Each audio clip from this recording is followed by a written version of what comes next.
They laughed Move when up! they saw her Suppressing paint. fire! Copy, They moving! laughed when they smelled stew Push instead forward! of gun oil. No one laughed when the alarm screamed and the outer gate fell, and the cook reached for a rifle with the calm of someone who had waited her whole life for this moment. Asterisk, what city are you watching from today? If this story resonated with you, hit subscribe for more stories about extraordinary people. Her name was Lena, and on the base she was invisible by design. She woke before dawn, tied her hair tight, and stepped into the kitchen while others slept with rifles beside their bunks. Her hands chopped vegetables, stirred rice, and counted portions with the precision of a watchmaker. To most of the soldiers, she was background noise, a woman in fatigues who smelled of spices and smoke. They called her Cook as if that was her name, as if that was all she was. The base sat at the edge of dry hills, far from cities and far from sympathy. It was supposed to be quiet duty, a place where days blurred into routine. Lena learned the rhythms quickly. Breakfast at sunrise, lunch at noon, dinner before night patrols. She learned who liked extra salt, who could not eat onions, who missed home so badly they stared at their trays like they were maps back to childhood. She listened more than she spoke. When recruits joked, they did it loudly. They mocked her soft voice and the way she carried herself without swagger. They said the kitchen was no place for pride and no place for warriors. Some asked her why she even bothered wearing a uniform. Lena smiled and kept working. She had learned long ago that silence could be armor. What none of them knew was why she had asked for the kitchen. Years earlier, when she first arrived at training, Lena had been different. Faster than most. Sharper than many. She learned weapons with an ease that unsettled instructors. Her shooting scores were flawless, her tactical exams precise.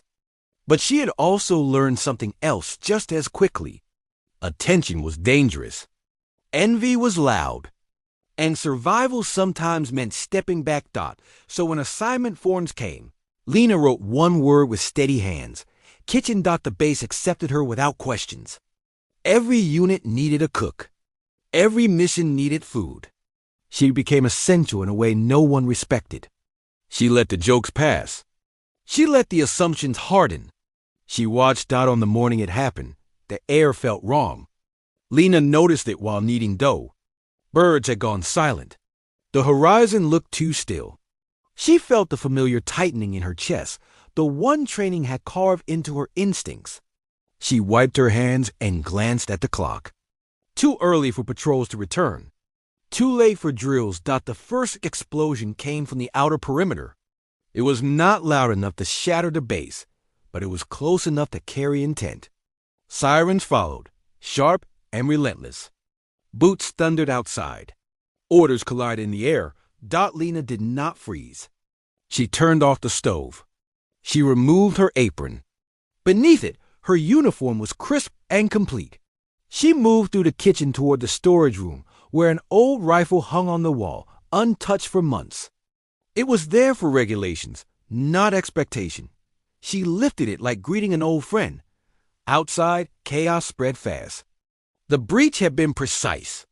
The attackers knew where to hit and when. The first line of defense was overwhelmed before it could organize. Smoke curled across the yard. Soldiers ran to positions, some with shaking hands, some with raw fear written across their faces. Someone shouted for the cook to get down. Lena did not answer.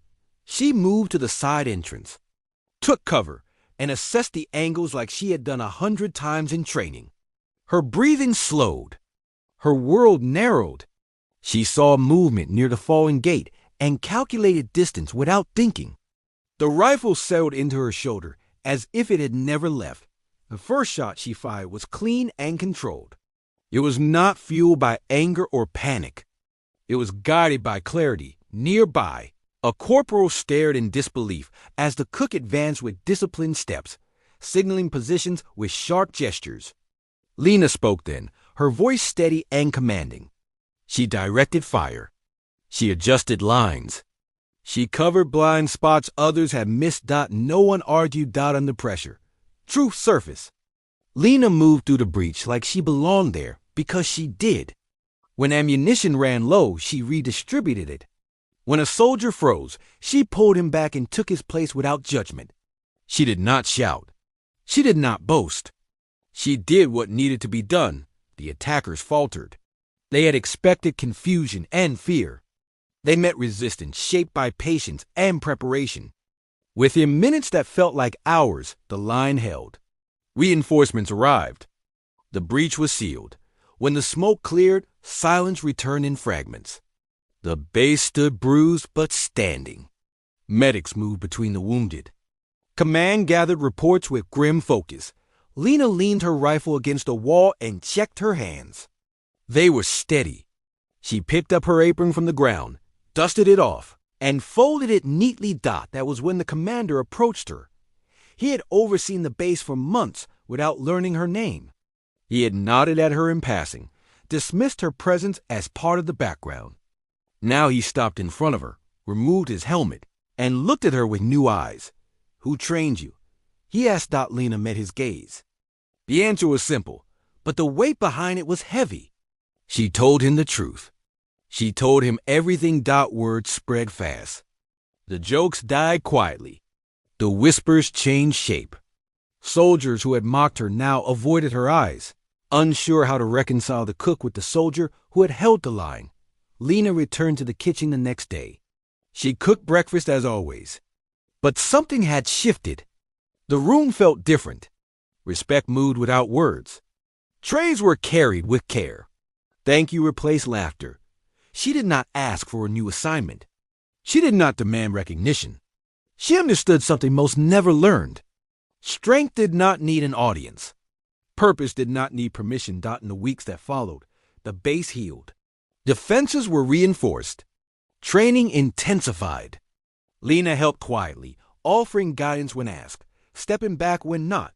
She remained the cook by title, the guardian by truth. At night, she sometimes stood at the edge of the base and looked out at the hills. She knew more breaches would come in life, not just in walls but in expectations. She was ready for all of them. They had mocked her as a cook. They learned she was a protector. And Lena learned that day that hiding had never made her small. It had made her ready. What did this story make you feel? Where are you watching from? Subscribe to Soul Relief Stories for more real stories that heal the heart.